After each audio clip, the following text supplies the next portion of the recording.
Now you're I didn't live. get dark so early in Fort Lauderdale. Look at that. Can you see me? Yes, you can see me. I'm Ethan Scully. You can follow me at Ethan J. Scully at 5 Reasons Sports. This is Before Floor, an extension of 5 on the Floor here on the 5 Reasons YouTube channel. It is rush hour, and I'm trying to get to the quarterdeck in Davie for our latest watch party, Heat Detroit, and I didn't want to do this from the highway, so we pulled over somewhere in Fort Lauderdale. No idea where I am, so if my car gets ransacked, hopefully one of our great attorneys can take care of me. We've got Ricky J. Mark there in the middle. We've got Jonathan Ramilcan sitting in the cool Vertigear chair. We got Alejandro Villegas below him, and he, of course, is our producer. And we've got Brady Hawk, who has much better lighting than I do right now. Is somebody actually trying to get out of here? I'm in a lot. All right, anyway, let's get to it. We got Heat, we got Pistons. We're sponsored, as always, by our friends over at Biscayne Bay Brewing. Biscayne Bay Brew, the official beer of the 5 Reasons Sports Network, also of the Miami Marlins. You can check out the kiosks, too, at the 100 level and the 300 level at the arena at FTX whenever the Heat finally get back here. They've got this road trip going through the end of the week. Check out Biscayne Bay, the Pastime Pilsner, the Tropical Bay IPA. Ask for it when you're at restaurants locally. Actually, they have it at Quarterdeck where we're going to be tonight in Davie starting in about 45 minutes. And also, you can get it at Publix and at Whole Foods, where actually their IPA is one of the biggest sellers at Whole Foods. So it's a great beer. Make sure that you go check it out. It's the Tropical Bay IPA and all of the other beers from Biscayne Bay Brewing. We're also sponsored by friend MarkBrownPA.com. Go to Mark if you need an attorney, especially if you need an attorney for an estate plan. He can really help you with that, and he can help you with real estate law as well.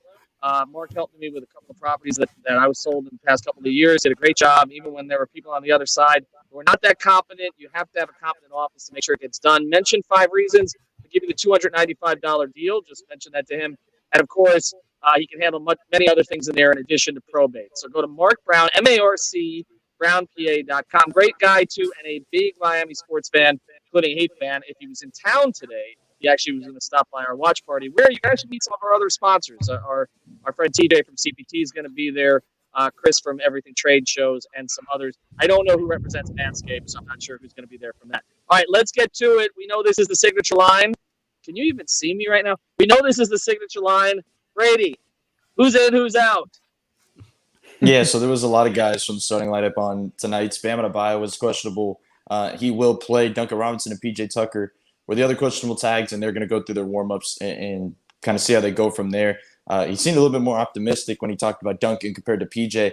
And earlier when I was talking with Alex Dono in his show, I kind of said the one guy I would expect maybe to not play out of the three would probably be PJ, just because he's been pushed so many times this season, and Bam's had his nights off and Jimmy's had his nights off. PJ's just been the guy that's been there every night. So I wouldn't be surprised first to have a back-to-back if they let him get the night off.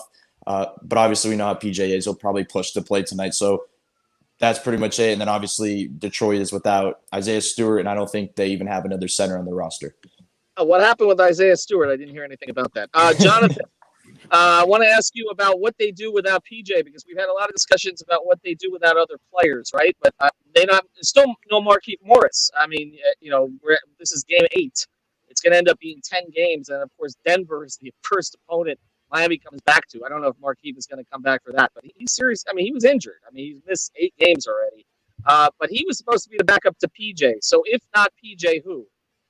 I think you kind of just go small. You keep Dedmon on the bench, and you come in with Strus and Caleb Martin, and you kind of just run those guys at the 4, and you kind of probably do a zone. To Brady's point, they don't really have a huge center around their names. I mean, Jeremy Grant will probably be their biggest, lengthiest guy now with Isaiah Stewart being out. So I don't see them being too much of a threat on the boards. I think we'll see more fill-in from the small guys, and we'll go a little more small ball, kind of like what we did with the Wizards when Bam was out, and we didn't have that ability to kind of size up. So I can see us going small instead of trying to substitute maybe a Yurt 7 or maybe get a couple minutes from Udonis, but I don't see us doing that for too long times. I think we stay small.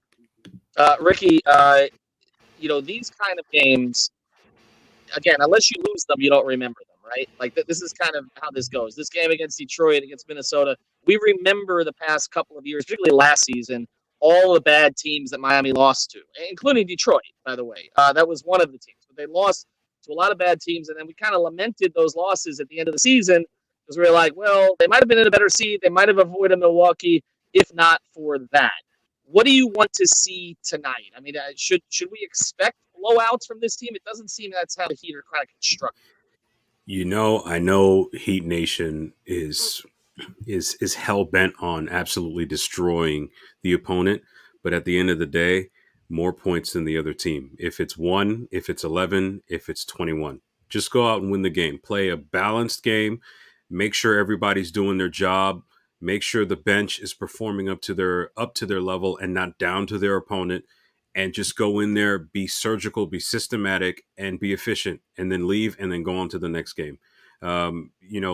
These losses tend to pile up after a while, especially the kinds that get away from you, such as what happened in Washington over the weekend. Miami can't afford to do that. This is going to be a bloodbath of an Eastern Conference. And like you mentioned, those losses were lamented later on in the season, as they were in 2017 when the Heat lost a random home game on Friday night to the Knicks that they should not have lost, even with Dion Waiters injured. So random Dion shout out aside, this Heat team needs to go in there, do their job, win, and then just move on. I didn't think I'd hear about him tonight. But Brady, to the point though, and I understand what Ricky's saying. You win, you move on. But it's the first night of a back-to-back. You've got a lot of guys who have been a little bit banged up here early in the season. You want to be able to rest players for full games and even for part of games, don't you? So, I mean, to me, like winning a 3-point game against Detroit tonight that doesn't do a lot for me. This is a game I think you need to get everybody out of there by the end of the fourth quarter. Yeah, I 100% agree. Like, I feel like this is the game where Jimmy and Lowry are on the bench for the last 8 minutes of the game. Like, that's what you should be aiming for. You have to have, they do have 2 nights rest after this back-to-back, but obviously you do not want to be pushing them. And I think Jimmy, wants to have a fully healthy game going into the night against Minnesota. So this feels like a game that they kind of push for that. And I think this Detroit team is just not very good. Like, it's like pretty simple that they should not be close with this team. They should be able to come out and have a decent lead. And they've done that many nights, but the thing is they have to hold on to a lead and keep their foot on the gas pedal, because as we talked about on 5 on the floor the other night, they have these games where they let the team come back, or goes down to the end and they kind of blow it. Like, you can't let it get to that point in a game against Detroit. So I feel like this is a game where they kind of dominate, come out in the third, which is oddly enough, they've been a really great third quarter team this season, where it feels like when they have a scripted offense, kind of when they come out in the first and the third, they're kind of at their best. So if they do that, then I feel like this is a game where you kind of have Lowry and Jimmy sitting on the bench in the fourth. Yeah, and I'm going to make that mention. I'm going to let Ricky take over the proceedings for the rest of the time. So the coup will be effectuated tonight because I got to get over to the watch party. I think this, even with our watch party tonight, and by the way, I've said this, if they lose tonight, it is the last watch party. I know we have one scheduled at Dangerous Minds in December, but I'm not going to be blamed into perpetuity for losses to Detroit, okay? So hopefully they pull this out tonight, not because I'm rooting, but because I want to have more watch parties. We're going to be at Quarterdeck in Davie. That's the one on University Drive near the old Dolphins camp. I've got like 10 hats in the car, a bunch of T-shirts. I'm going to be giving some of these away. And they'll actually be former members of the 5 Reasons Sports Network who are going to be showing up tonight, in addition to an appearance from Royal Shepherd and from Gad Cartagena, who I haven't even met Royal to this stage. So it's going to be a fun night. I think this is a 17-point to 20-point win for the Heat tonight. I think they understand what's at stake. Which is they didn't finish very well in Washington. I think they'll be motivated. I don't think they'll let this one get away. And I also think that they do want to get some rest going into Minnesota so that there are no excuses tomorrow night. All right, I'm going to turn it over to Ricky now. Again, thanks to our sponsors. Postgame, Brady and Greg will have a pod, and Ariel and the crew will have a post-up 5R. I'm going to get back into the light. Contrary to popular belief, ladies and gentlemen, it wasn't turned over. It was taken. Okay. Ethan is now being currently held hostage by one of my generals, but that's besides the point. Brady, I am curious about something. We've been hearing a lot about Bam Adebayo possibly being ill, being banged up, having some knee issues. I think tendonitis might have been a word that I've heard at some point in the last few days and weeks. How much of an impact do you think this will have on Bam's aggressiveness, not just tonight, but as we head into December? Yeah, well, I feel like there haven't been many nights where I said to myself, he hasn't been assertive or aggressive. Like, I feel like he hasn't been impacted in that way. Tonight specifically, like, this is definitely an illness because you look at the injury report, PJ has the same thing. So it's probably something, hopefully not COVID related, that kind of spread throughout. They did just play the Wizards. Remember last year?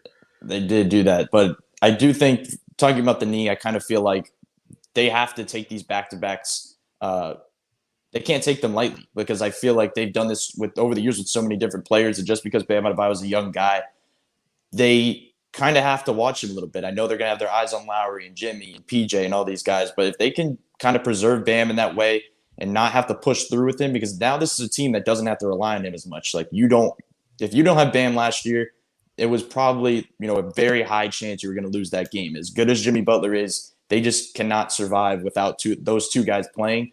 Now you have so many guys that can pick up for each other, especially in a night when you're playing a 4-win team with the Pistons. Like, it just feels like that's the type of thing. But Bam Adebayo is playing. It's obviously not the need tonight. But if it does progress throughout the season, you get to December and January and February, and that tag keeps coming up questionable, then I feel like it's time that, just shut down on back-to-backs all season. I want to give a shout out to Elder Assassin for the $5 donation, or dono, as Royal A. Shepherd likes to call it in the postgame show. The comment is actually very well said. Ball.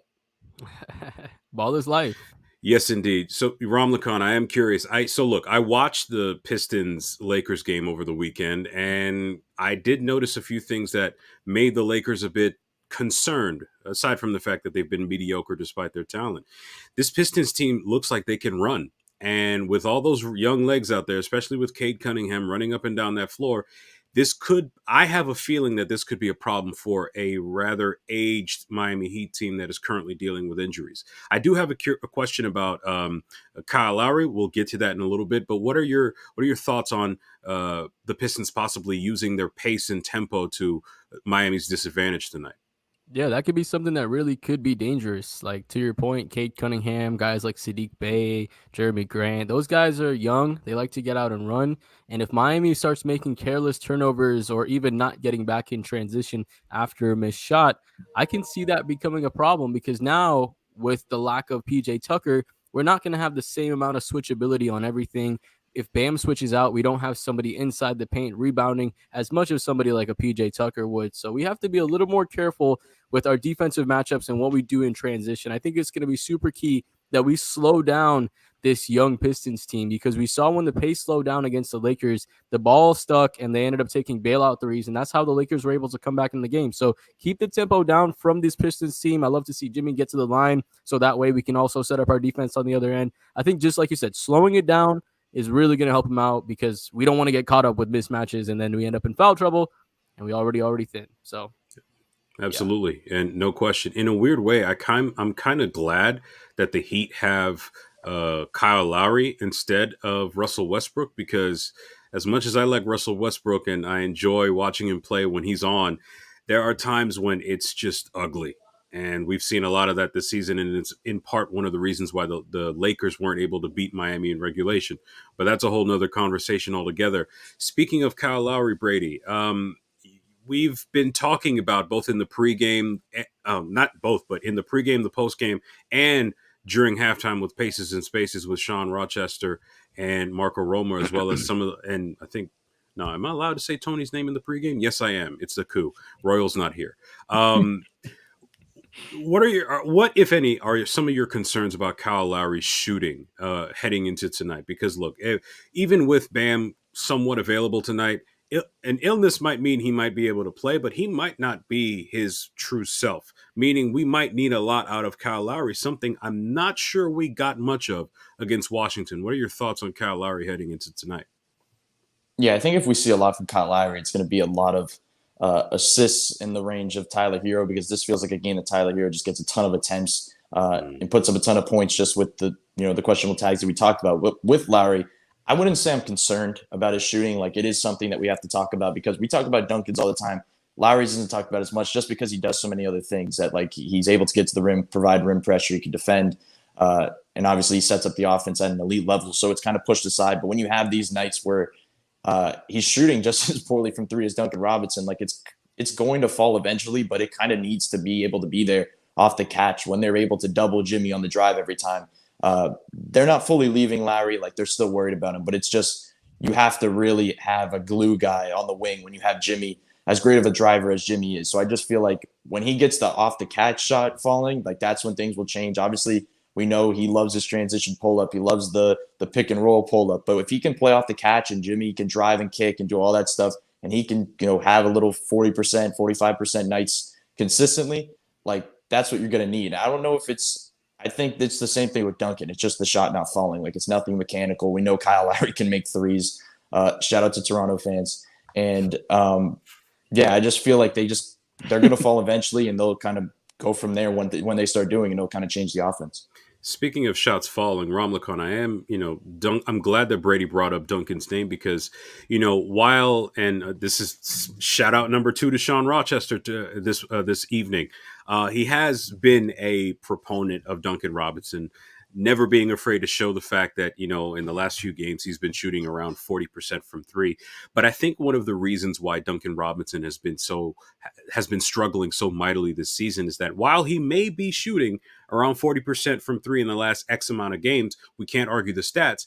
I'm willing to venture that it appears as though the threes that he has been hitting have not been as timely as they've been in past seasons, meaning they've been perhaps stretched out in a way that is not as advantageous to the Heat, to the point where it allows everyone to spread the floor a little bit more. What are your thoughts on Duncan Robinson tonight? Could this be another Duncan night that we've all been hoping for, or are we to expect more of the same against this Pistons team? I mean, you really can't, change anything. But what I do think from what we can expect from him is that I can expect that he's going to get the shots up tonight. I think with the lack of PJ, we're probably going to be a little bit more perimeter oriented. And I think as far as his shot selection goes and his timing of when he's making them, you're absolutely right. He's not making them when you need him to make them. I mean, we saw against the Lakers and the Clippers games when he had opportunities for both games to either put us up with a layup to go from, I think, 7-9, which instead turned to 7-4 because Monk made a transition 3. That was one opportunity that could have won us that Lakers game. And with less than 20 or 30 seconds to go in the Clippers game, he had a wide open 3 that he should have made, and he missed as well. So there's a couple losses on him. He did have that comeback game against Utah, so we know the potential is there for him to be that gunslinger. But I think the timing of his threes is really going to need to start to pick up, right? We don't want him making threes when we're up 10 or up 15. We need it when it's a close game and when we need that momentum swing, because when that momentum swing happens and we have a wide open 3 for Duncan, everybody's gasping, hoping that ball goes in, and it doesn't go in. I feel like it's a big demotivator for this team because we worked so hard to set that shot up. He was one of the greatest shooters of all time. If you get him open, that's an opportunity you have to hit. So I'm hoping he hits those shots. I think he'll have the looks tonight. It'll be all up to him to see if he goes 6 for 10 or 2 for 12.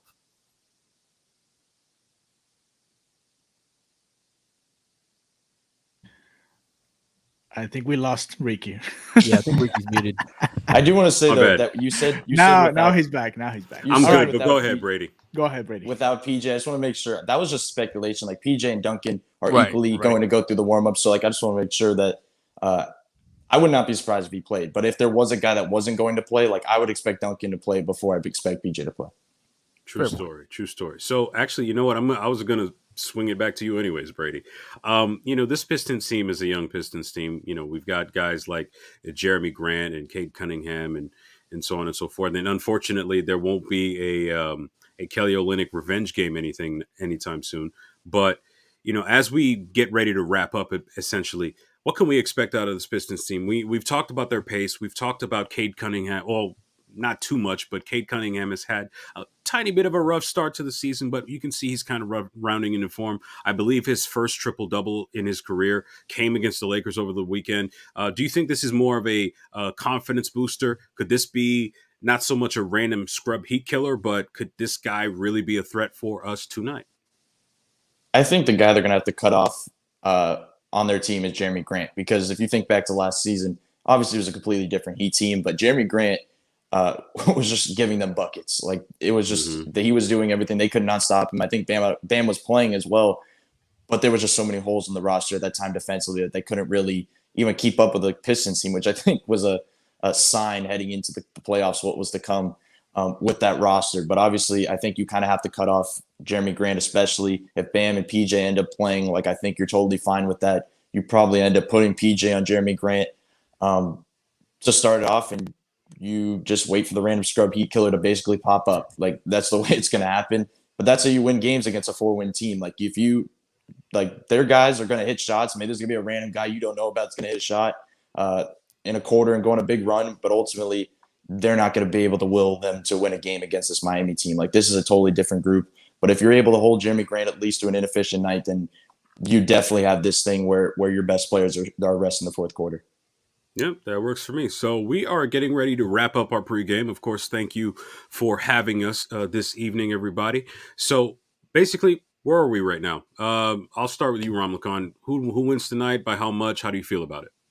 Yeah, I'm taking the Heat. I'm not super comfortable in this game. I feel like we come out a little bit flat recently in games, so I can see us coming out, maybe having a small first quarter deficit to overcome. But as the game goes on, I feel like this is a game where we see Jimmy and Kyle just start to pick it up, slow the tempo down, get to the free throw line, expose the inexperience of this Detroit team. And as they get on and as more problems come and they get more frustrated, I think we'll be able to kind of have make them fight an uphill battle going into this game. So I say the Heat get it done. I'll say Duncan Robinson has 5 or more threes, and we get it done by 12. Yeah, that's fair. I think this Pistons team has shown in recent days and weeks, despite the fact that their record isn't as great, is that they don't appear scared or intimidated, as evidenced by their performance against the Lakers over the weekend. I think the Heat they should win this game by at least 10. But when this Heat team is as good as it is, every game like this has the potential to be a trap game. So look out for that tonight. I think there are some real concerns, but I think the Heat pull it out. Alejandro, how do you feel about tonight? Heat by 20. That's how I feel. Yeah, baby.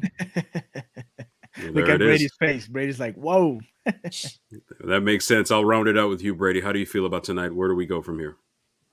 Yeah, I think the fact that they're coming off a loss to Washington basically tells you how this game's going to go. Like, if they came off a win and they have another easy team, then that screams trap game. It doesn't scream trap game after they just blew a lead to Washington and had so many miscues at the end of the game. Like, they're not going to come out flat in this one, I don't expect. And talking about a specific player, I think this, as I said before, is a big-time hero attempt game. Like, it just feels like he's going to get the ball up a ton. I'd say he probably gets 25 points tonight, and I think Miami wins by 15 plus. Well, hopefully we get good hero and not hero ball. Well, thanks, everybody. I want to give a shout out one more time to Mark Brown, PA, as well as Biscayne Bay Brewery. I hope I pronounced brewery right because that always gets me. Thanks, of course, to Jonathan Ramlakan, Brady Hawk, and, of course, our super producer, Alejandro Villegas, on the ones and twos. He's going to take us from here. We'll see you all after the game. Stay tuned for Paces and Spaces with Sean Rochester and those guys. They do an amazing job. Just tune into that, as well as the post up, hopefully, with Royal Shepherd reporting live from the quarter deck. Thanks, guys. All right. Thank you guys for being here with us in the pregame show. It's Rick is not here anymore. Brady is not here anymore. Jonathan not here anymore. Thank you very much. And now let's go listen to the podcast the guys did after the loss against the Washington Wizards. A little bit of a disappointment in that end of the game when the Miami Heat blew that lead at Washington. So let's go ahead and listen to 5 on the floor as we wait for the starting lineup for the Miami Heat tonight against Detroit. At Detroit. Here we go. This is Welcome to the latest episode of 5 on the Floor on the 5 Reasons Sports Network. Thanks for joining us on your favorite podcast app. We're on Podbean, Spotify, Google Podcasts, Apple. This is the one near the old Dolphins camp on University Drive. If you know the match, that's right, completely. So deposit $100. Ride for my dogs. Where here's the thing, you can check the score. Hustle hard, couple scars, wearing bubble frauds. Just like Bucker said, you in trouble, y'all. Kept the flow playing, got it all banned. Y'all seen the block, stop with one hand. And Pat we trust, it's power have the guts. We're here to bring the heat, y'all can hang it up. Welcome to 5 on the Floor, a daily insider show on the Miami Heat and the NBA, featuring Ethan Skolnick, Greg Sylvander, and Alex Toledo, plus others from the 5 Reasons Sports Network. All right, Ethan Skolnick back on 5 on the Floor. Here's tonight's floor plan. We got a full crew tonight. I got Greg Sylvander, I got Alex Toledo, and I've got Brady Hawk. And the 4 of us are going to try to break down the breakdowns of the 5 on the floor at the end of games for the Miami Heat, because the Heat are now 11-6 on the season, but you can make a reasonable argument that they would be 13-4 at the very least if they had better late game execution. We saw the 2 games against the Clippers. They got some shots they wanted against the Clippers, but not totally. The Lakers game kind of fell apart late. We know that the Indiana game, if you recall that one without Kyle Lowry, Hero was hot. Jimmy takes the late shot. They lose that one in overtime. And then again, what happened last night against Washington, which, winnable game, 9-0 run late. Dinwiddie's threes. Also, the The travel, non-travel, by the way, the NBA came out today and said it wasn't a travel, that he was in the process of making a pass. So you can argue with that, but they did review it. They looked at it, and that's, they reviewed themselves, but basically that's what they came up with here. But either way, Heat fans, in my view, who are blaming it on that are kind of missing the big picture here. They didn't play well enough down the stretch of that game, last 3-4 minutes of the game to win the game. And Brady had not an article today, but he had a sound on piece on Twitter going through what happened at the end of the game. So Brady, I'm going to let you start and then let Alex and Greg jump in on it. What was the problem? Yeah, I think for starters, you mentioned the other breakdowns earlier in the season. One was against Indiana, as you mentioned, they were without Kyle Lowry. The two against LA, they were without Jimmy Butler. So I think we kind of at the time said, when they have a full cast of guys, at least at the top of the roster, we'll judge it from there, but also we weren't really worried about it because when you have those type of guys in, things change. Last night, it was a little bit different. I think the major thing, it kind of aligns with what Jimmy Butler said after the game, is the word stagnant. And I think we saw that offensively late in the game where it was Jimmy isolations of many possessions, and it's Tyler, Bam, and PJ kind of sitting on the weak side, and then it's Kyle kind of playing the top of the key, waiting for the safety blanket pass. So that's kind of the one way they went about it. But the other thing is Tyler Hero not getting the ball, and I'm sure we'll get into this a little bit more, but he's 6th in the league in fourth quarter scoring this season. Like, he's been a guy that has really shown up in the fourth quarter. He's able to score the ball. Last night, his last shot came with 5 minutes and 47 seconds left in the game. And up to that point, he was 3 or 4 in the fourth. Like, he was having moments. He was able to score. It wasn't one of those nights where he was off early, but he came around late. And it was like, for that 5 minutes and 47 seconds of a close game, for him not to get a shot attempt, it was a little bit weird. I think part of it was Washington kind of blitzing him and putting him in different spots, and they were kind of forcing other guys to go about it. But that was one thing. Speaking of Tyler Hero, with the miscues, late, it was defensively. They were just picking on Tyler Hero late in the game, and it was pretty obvious when you have 4 All-NBA defenders on the floor, you're obviously going to go after Tyler Hero. I think the issue is that they were just allowing it. They were pretty much allowing Tyler Hero to get picked on. There was possessions where PJ would hedge over and go for a double. He would pass it to Dinwiddie. He hit a 3. It was like they were trying to fix it from there instead of fixing it at the point of attack where it should have happened. Maybe you blitz and then you kind of recover. Maybe you try some different things, but that just kind of was one thing that caught my eye. And the last thing, I think, if we're looking at the last possession specifically, if we're looking at they need a 3, what do they do? The lineup on the floor, as we talked about the 5 on the floor at the end of a game, PJ Tucker, Bam Adebayo, and Jimmy Butler are not going to probably get that shot like Jimmy did, but you live with that as a defense. Like, PJ Tucker was good, very good in that game. He was really good all season, but you're not worried about a game tying above the break 3 from PJ Tucker. The same with obviously Bam Adebayo. And the defense is going to live with that for Jimmy Butler. We've seen that time and time again. So it was like they were going to blitz Kyle Lowry and Tyler Hero a ton, and they were just going to live with any other shot they got. They did that. Tyler got flustered because they threw 2 of them. It ended up in just a weird possession. Jimmy Butler lost it. He ends up in a forced 3, and that's the way it goes. And it just seems like that's the way it kind of has gone late in games so much this season. So I think just the place to start is just offense kind of shifting so quickly and becoming stagnant, and they don't really do the same things that they did all the way up until that point. And it's hard, I guess, to play that style late in games. I think particularly, like, that's why I'm not worried about this when I've watched these games and seen the leads evaporate. That's the more concerning part of it, versus the real late game execution stuff. Like, to me, I think that there's just some of these games where they get up on a team and they feel like particularly in the Washington game, they had beat them once. They come out, they play, and they got up on them to a point where I felt like they got comfortable, the momentum swing, and then that changes everything. I'm not necessarily that worried about it long term, but I do think that they need to sort out who's going to get the ball late, and obviously, like, just the way that the Lions in the pack eat, like, I think Jimmy is going to be that guy. But to Brady's point, I think that they need to give Tyler those opportunities more and more, because just the way he's looked offensively, I just think going anywhere else, it just doesn't feel right to me.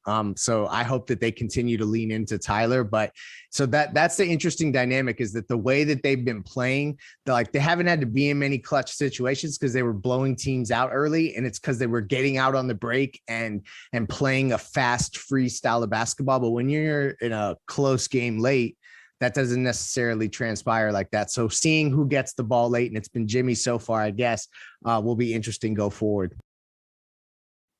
Alex, is this just a Tyler question? I mean, because it sounds to me like, what we're talking about in a lot of cases is that Tyler is the guy who's hot, and he is on the floor in those situations, but the ball tends to find Jimmy.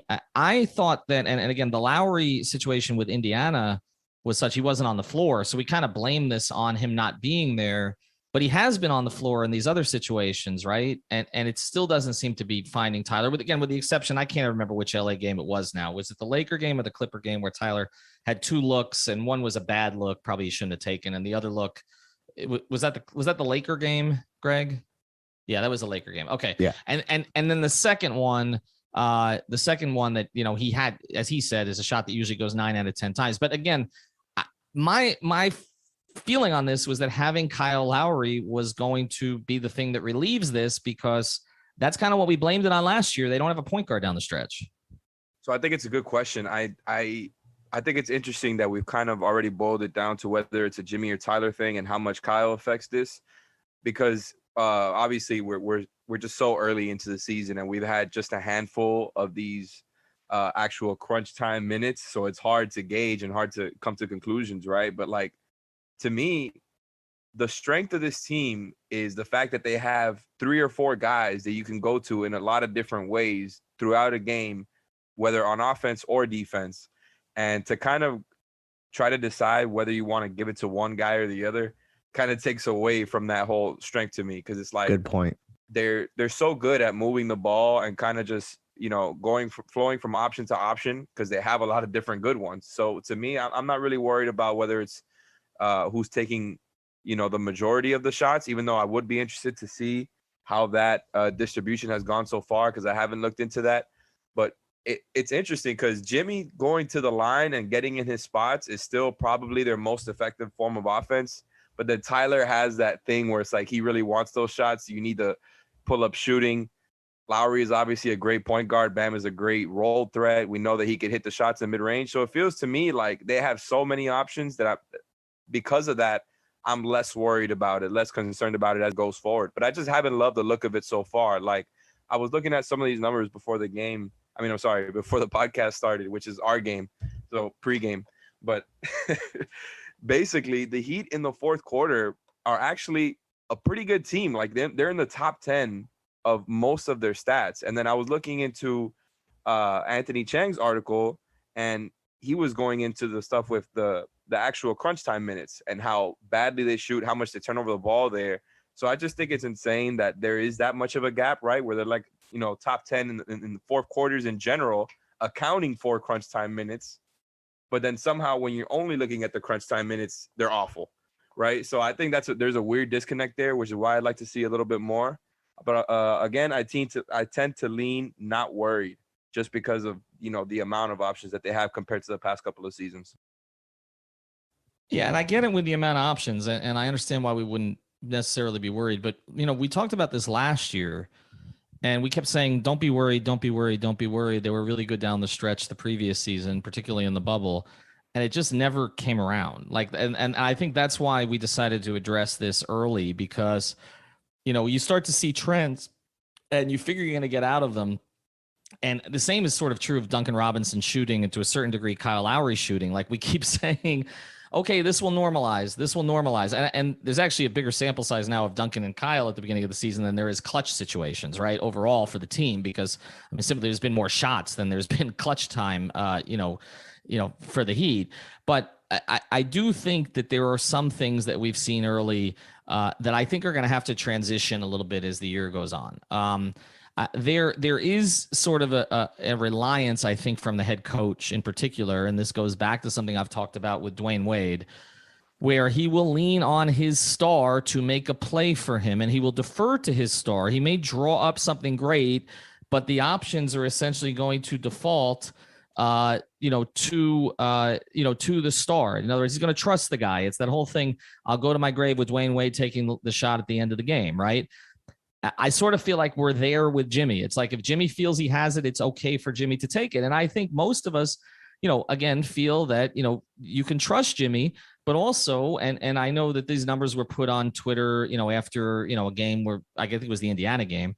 I think by Tim Reynolds put them out there. Jimmy hasn't been particularly efficient in those situations at the end of the game, taking a shot. In fact, he's been spectacularly inefficient unless he gets to the line. So Greg, I would just ask this. I mean, at a certain point, like when you have that kind of push-pull between coach and star, and I'm not saying Jimmy's a selfish player. He's not.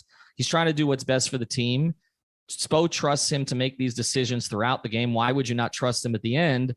But if it's not working very well and you've got an emerging kind of star who seems to have the ability to get his own shot off, doesn't this have to tilt that direction at some point? Or is it just, okay, Jimmy, we trust you, do it?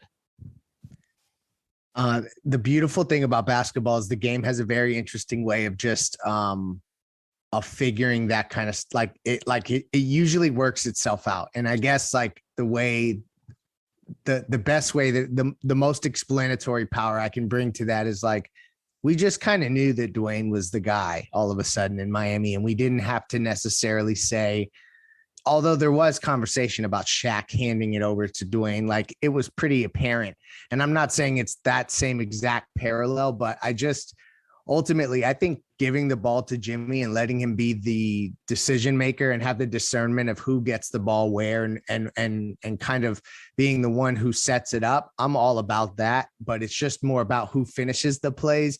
And I just think organically, Tyler has the opportunity here to kind of show that he is that dude with the clutch gene that they can lean on. And I just hope that they get more opportunities to show it. And I would feel like that Jimmy's not a selfish player, to your point. So I feel like ultimately he would find Tyler. And I just hope that that's that is the direction it goes versus them like getting in each other's way. Yeah, I'm with you on that. And we saw it with LeBron and Dwayne. And that's the next thing I want to get into here after the break is the idea of, is there somebody else we're forgetting about here who I think has a mismatch, but doesn't seem to always exploit it. Before we get to that, though, I want to tell you about another sponsor, the 5 Reasons Sports Network, and that is Everything Trade Shows. Trade shows are coming back around the country, including here in Fort Lauderdale and Miami at the convention centers. You want to make sure that your company is equipped for it. You want to put your best face forward in front of people who are going to these trade shows because, look, they're looking to buy something, right, mate? But there's a lot of other companies that are exhibiting there. You want to make sure that they're buying from you. So go to everythingtradeshows.com. It's a one-stop shop for trade shows, logistics, booth, graphics, furniture, flooring, even some tips to get you noticed. They'll teach you the difference between renting and buying, based right, as I said, here in Fort Lauderdale, but they can service all 50 states. So schedule a free consultation. Here's even better. You mentioned 5 Reasons. They'll do a free booth rendering for you. The entire thing, they'll show you exactly how it's going to look. Go to everythingtradeshows.com. Ask for Chris Chase. Chris Chase, again, is the guy you want to ask for there, but anybody there can help you. But mention 5 Reasons, 954-791-8882. It's 954-791-8882. All right, that was part of the episode with Greg Sylvander, Alex Toledo, and Brady Hawk, along with Ethan Skolnick, talking a little bit about the Heat and the games that they've lost in the last couple of minutes that would have had the Miami Heat leading by a couple of games in the Eastern Conference, being the first team there. So let's get ready to watch the Miami Heat facing the Detroit Pistons. The starting 5 for tonight is going to be the best one for the Miami Heat this season. Bam Adebayo, Duncan Robinson, Jimmy Butler, PJ Tucker, and Kyle Lowry. That's the starting lineup for tonight. Again, Bam Adebayo, Jimmy Butler, Duncan Robinson, PJ Tucker, and Kyle Lowry. That's the starting lineup for tonight. Again, join us for the Pace and Spaces during halftime. We're going to be doing that on Twitter, so make sure as soon as the second quarter is over to come over and join us there to have fun. And then, you can just wait a little bit, don't worry. And then join us for the post-game show, the post-up right after the game here on the YouTube channel, hosted by our friend Royal Shepherd. Have a good night, enjoy the game, and we will see you later here on the 5 Reasons YouTube channel. Bye-bye.